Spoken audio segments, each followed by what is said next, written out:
So, Bobby, how this is going to work, please pitch us on a Donovan Mitchell trade, and you gentlemen tell me if any one of you think that someone should say no, the teams involved would decline this. So, Bobby, what's the first package here?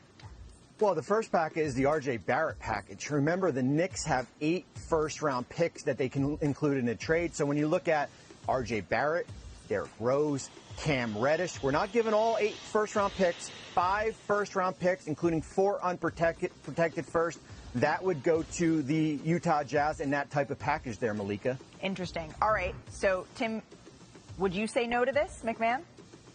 So what I don't know about Utah is if they're interested in a player like RJ Barrett, who is about to finish his rookie contract and is due to get probably a max contract on his next deal. My suspicion is, as they're entering a rebuild, they might be hesitant there. So I'm going to say no as the Jazz. Okay. Bobby, what do we got next?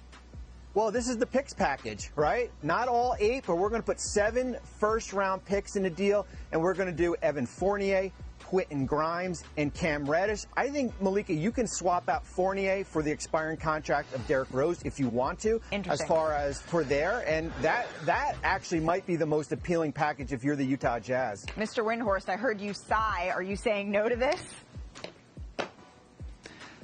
So I actually think that this is probably something like the Jazz would want. I think they would want the number 7.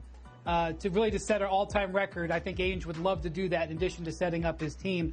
And I think if you're the Knicks, you're going to say, look, if I'm going to go that deep, if I'm going to give you this many picks, I've got to get more value than just Donovan Mitchell. I've got to offload some salary. In the Gobert deal, it was the Jazz offloading all the salary. They offloaded more than $140 million long-term in that deal.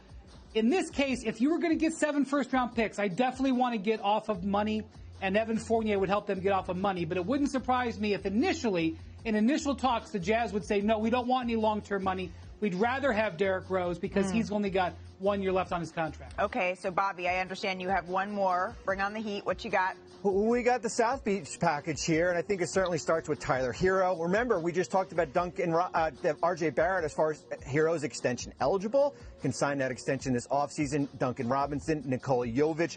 They can only trade 3 first-round picks, so it's 2023, 2027, and 2029. They would have to lift the protection they owe Oklahoma City in that 2025 first they owe them. But that's basically the most that Miami could offer Utah in a Mitchell trade. Mr. Friedel, your family's from down in Florida. What do you think of this one?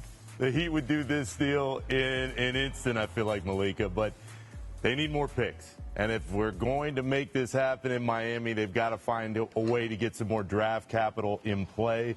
I think Mitchell would fit great with Jimmy Butler, but from all the offers out there, I think it's going to be tough unless Miami makes a couple more deals to get the first-rounders that Ainge and the Jazz are looking for.